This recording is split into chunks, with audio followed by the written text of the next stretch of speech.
Hi, this is Steve Rothstein with Rothstein Model Trains. I'm going to do a video this week that's an update on the layout because we haven't done one on our layout recently. Going to start with our control panel. Got that. We showed that to you once before. And this is our control station. We've got 3 throttles over here. The Digitrack Zephyr, that's our main control station. It's the DCC command station.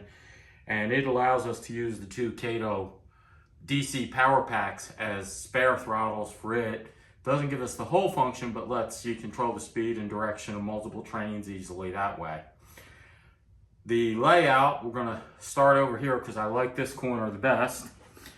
And that's where we have actually started laying grass and planting trees. We're gonna actually do the full landscaping of this as we go and get more buildings in. The layout changed. The layout itself hasn't changed much. We do have some of our buildings in and some things I want to call attention to. Our housing area for the town is down here at this end. We've got 3. We'll probably put 1, maybe 2 more houses up. We've already got the kits for 2 more houses. We're trying to get a couple more mobile homes so we have a small mobile home park next to it. We have, well, the gray area is our downtown. You can see the trolley track running around with 1 trolley on it. We have a little food park over here with food trailers. Those have become real popular. Want to make sure that you see that we're staying modern at the same time as we're doing old-fashioned. We have a hamburger stand, a ice cream stand, believe it or not, a crepe trailer, if you like pancakes and crepes, and a paella trailer. I've never tried paella and I probably won't, but we do sell it here in our thing. This area with all the cars on it is not really the parking lot, not a car dealership. We ordered a bag of 100 cars and they come in assorted colors in like 3 or 4 different models. We put them all there while we're spreading it out to have some traffic and to use the parking lots we're putting in and so on. We do have a factory. We bought a tractor trailer just because you got to have food, trucks and supplies in. We've got a couple more trucks coming in. We've got a post office delivery truck now that we've got to build the kit out of. Make it much more like a real town. Over here on this side, we have our main station. It actually can handle 2 tracks plus a bypass. The station platform lets people get on either of 2 trains at a time. We have a signal shack separate from it.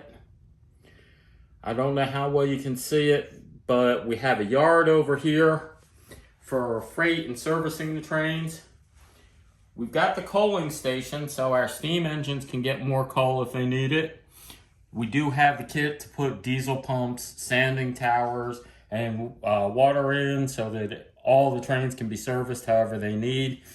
It's 5 tracks, 4 tracks for the yard plus 1 bypass. And you can see that one of the problems we've got is I've been buying too many locomotives and too many trains. We don't have enough room on all the tracks for all the trains. Though we can control more than 1 train per track at a time with DCC, and I like that idea. We're going to put a park in down here on the left end, my left. This is going to be our park area. We've got fishing dock and boats and people, and we'll put picnics in. Looking at putting some playground equipment in, make it just a nice normal city park, surrounded by the trains, of course. King Kong got lonely. His friend came over to visit and play with him, so I don't know how long they're going to stay on the layout, but while we're working on it, we're having fun with them, and they are. This side's going to be our ranch. You can see that we've got the farmhouse and a silo. We even have a little tractor for the farm now. We are going to put fences up. We've got cattle to put out and horses. So it's going to look like a Texas cattle ranch. Got the track coming around, and here we have our second station for the city. It's like a rural station where you only have one track service, and it's mainly your main track just happens to stop at the station.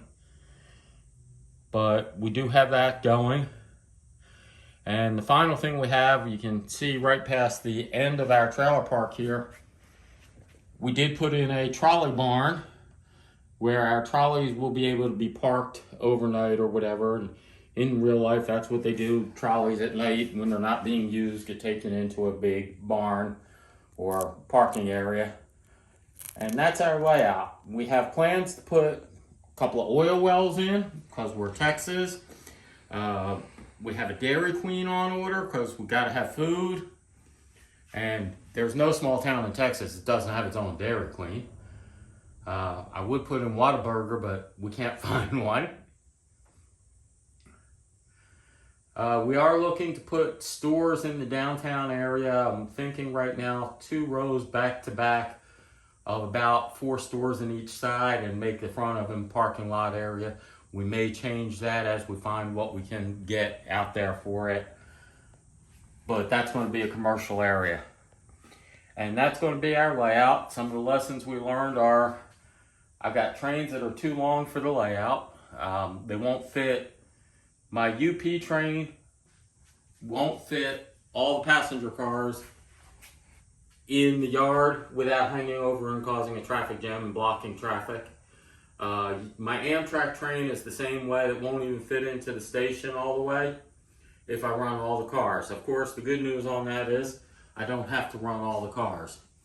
I did find out that we crammed a little more track into the area because we liked running the trains than I thought would be good, or than I think now would be good. I thought it would be nice. I'm finding it makes it harder to do the landscaping and the modeling that we wanted. So we did learn some lessons for our next layout, which will be much bigger and a little more spread out.